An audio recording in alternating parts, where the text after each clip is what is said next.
네, 안녕하십니까. 정인태 신지식인 TV입니다. 저는 국립한국복지대학교 특임교수를 역임한 정인태입니다.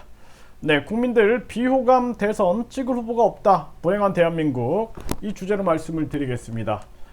네, 오늘 기사 사설이 하나 나왔는데요. 좀 공감이 돼서 소개를 시켜드리려고 합니다. 네, 스카이데일리에서 나온 기사를 보면은 D-100일 카운트다운 시작, 대선 찍을 후보가 없다, 이렇게 얘기를 하고 있어요. 역대급 비호감 선거고 이가 55%, 윤이 57%로 최악. 네, 비호감이 최악이다라는 거예요. 그리고 군소, 정당 무소속 20여 명 출사표 후보들이 난립하고 있고요. 4.15 부정선거 바로잡을 결단력도 있어야, 이렇게 사설이 나오고 있습니다. 지금 국민들은 비호감 대선이다라는 거죠. 네, 비호감 대선. 그리고 지금 20여 명의 그러한 후보들이 난립하고 있는 그러한 정황이에요. 그래서 여기 보면은 윤석열, 이재명 후보 외에 심상정, 안철수, 김동연, 허경영, 김경재, 조원진, 김재현, 또 이경희, 그리고 손학규, 또 최대집, 네, 그리고 김기천, 양성기, 네, 이원식, 또 김성광, 그리고 김유찬, 이런 후보들이 출마 선언을 했다라는 거죠. 거기에 또 이건계, 이런 정황이다라는 거예요. 그럼에도 불구하고 대선 후보가 이렇게 많은데도 마땅히 찍을 후보가 없다는 것은 후보 개인은 물론 국가의 미래를 위해서도 불행한 일이다. 더구나 이번 대선은 박근혜 대통령을 탄핵하며 들어선 문재인 정부의 경제 부동산 탈원전, 북핵, 방역 등 누적된 복합 실정을 극복하고 미중 신패권 경쟁 구도 속에서 향후 5년 동안 대한민국호를 제대로 이끌어갈 선장을 뽑는 선거이기 때문에 의미가 크다라는 거죠. 특히 재검표 과정에서 증거들이 대거 드러난 지난해 4.15 총선거의 선거 부정을 바로잡으려면 당선자의 남다른 용기와 결단력도 요구된다라는 거죠. 안팎으로 닥친 국난급 현안을 해결하기 위해서는 추진력은 물론 고도의 외교력도 요구된다. 하지만 대통령 해보겠다고 나선 후보들 가운데 시대가 요구하는 충분한 자격과 자질을 갖춘 후보는 안 보인다. 그렇다고 보편 타당한 정책과 비전을 제시하는 후보도 눈에 띄지 않는다. 그저 상대 후보의 과거 행적이나 말실수, 가족 리스크 등 지역적인 문제 공방만 이어지고 있다. 한마디로 진흙탕 싸움이다. 이렇게 얘기를 하고 있어요. 참 국민들이 불행하다라는 생각을 안 할 수가 없는 거죠. 네, 그래서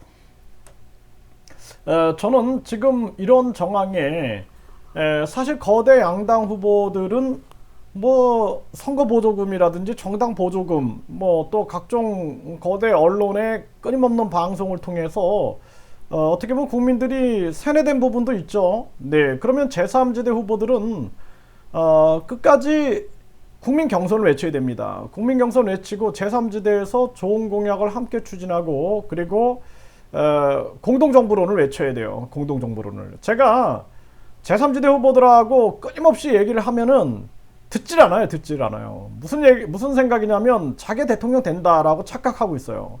그래서 제가 여러 얘기들을 많이 합니다.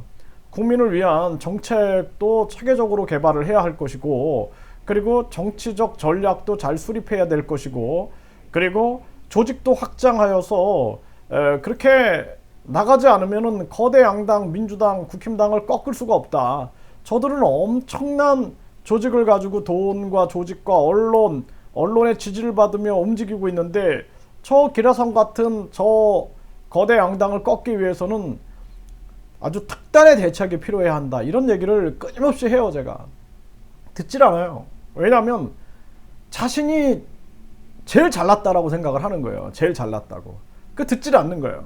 그러다가 이제 결국에는 이제 거대 양당에게 정권을 내놓게 되죠. 그리고 다음에 또 국민들이 기회를 줘도 듣지 않는 거예요. 그게 제3지대 현실이다라는 겁니다. 그래서 제3지대다. 저는 그런 생각도 해요. 예, 그래서 제3지대다. 참 안타깝다라는 생각을 합니다. 그래서 국민들이 불쌍하다라는 생각도 하고요. 지금 이럴 때는 자기 욕심을 버리고 제3지대 후보들은 철저하게 국민 경선에 나서야 된다. 국민 경선을 외치고 좋은 공약 함께 추진하고 우리가 공동 정부론을 외치면은 제일 무서워할 겁니다. 거대 양당이 제일 무서워하는 게 좋은 공약 함께 추진하고 그리고 거대 양당을 대항하여 공동 정부론을 만든다. 제일 무서워할 겁니다. 어제 그 이재명 후보가 윤석열 50억 그 소상공인 지원 그걸 받아들이겠다. 지금 우리가 빨리 할 수 있는 방책을 얘기하자 이렇게 얘기하잖아요. 그 좋은 공약은 인정하겠다. 그리고 나가는 거예요. 그러니까 어떻게 보면은 이재명 주변에는 이 전략가들이 있는 거예요. 그 전략을 세우니까 윤석열이 꼼짝 못하는 거죠. 그리고 윤석열 후보와 이재명 후보를 제가 이렇게 비교를 해보면은 윤석열 후보가 말 실수를 왜 많이 하냐면은 메타인지적인 측면이 부족할 수 있어요. 그러니까 말을 할 때 청년들 앞에서 청년들만 생각하고 말을 하니까 이제 뭐 기성세대들한테 불편한 말을 하게 되는 거고 또 전두환 지지자들 앞에서 대화를 하니까 그러면은 그걸 전 국민이 보고 있다라고 생각을 해야 되거든요. 그렇게 해서 대화를 풀어나가야 되는데 그렇지 않으면 이제 말실수가 자꾸 나오는 거죠. 그게 메타인지적인 측면이거든요. 그래서 나의 생각을 내가 어떤 생각을 하고 있는지를 저 위에서 나를 바라보면서 말할 수 있는 능력이 있어야 되는 거예요. 근데 이재명은 그런 게 뛰어나요. 두뇌가 보면은. 그래서 이재명이 굉장히 어떤 전술적인 측면에서 뛰어나기 때문에 위험할 수 있다라는 생각을 참 많이 합니다. 그래서 저는 거대 양당을 심판하고 제3지대에서 지략가들이 모이고 그리고 뭔가 뭉치는 모습을 보여줘야 된다라는 거예요. 그거를 뭐 제가 할 수 있는 게 아니잖아요. 저는 외치는 거지. 그리고 이 후보들이 그 측근들과 후보들이 그게 맞습니다 해가지고 행동으로 옮겨야 되는 거죠. 그렇지 않으면 안 된다라는 겁니다. 그래서 국민들은 지금 비호감 대선 찍을 후보가 없다. 불행한 대한민국을 얘기하고 있다라는 것. 이것이 현실이다. 참 안타까운 대선 전국이다. 이렇게 말씀을 드릴 수가 있습니다.